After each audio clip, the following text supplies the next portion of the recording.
la foi qui me fait vivre.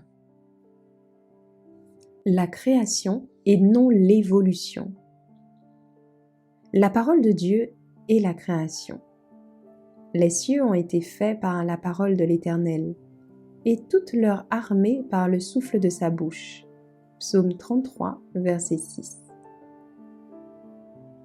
Puisque le livre de la nature et le livre de la révélation portent l'empreinte du même esprit maître, ils ne peuvent que parler en harmonie.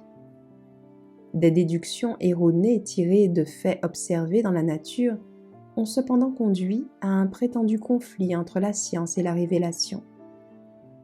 On prétend que des millions d'années ont été nécessaires à l'évolution de la Terre à partir du chaos.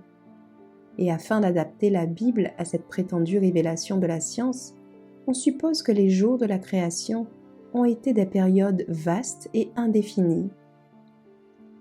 Une telle conclusion est tout à fait injustifiée. Le livre sacré déclare que chaque jour successif de la création se composait d'un soir et d'un matin, comme tous les autres jours qui ont suivi.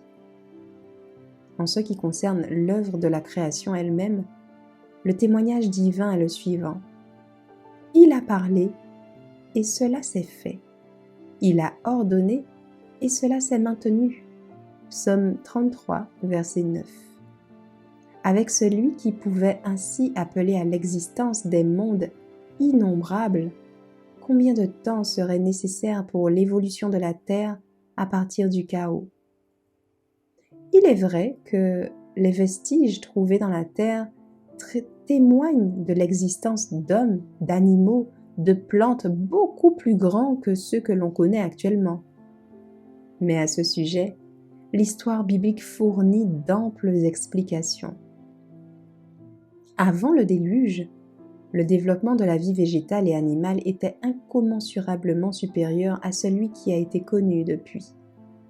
Au déluge, la surface de la Terre a été brisée, des changements marqués ont eu lieu, et dans la réformation de la croûte terrestre, ont été préservées de nombreuses preuves de la vie qui existait auparavant. Ces choses sont autant de témoins qui attestent muettement de la vérité de la parole de Dieu. La manière dont Dieu a accompli l'œuvre de la création n'a jamais été révélée aux hommes. La science humaine ne peut pas percer les secrets du Très-Haut.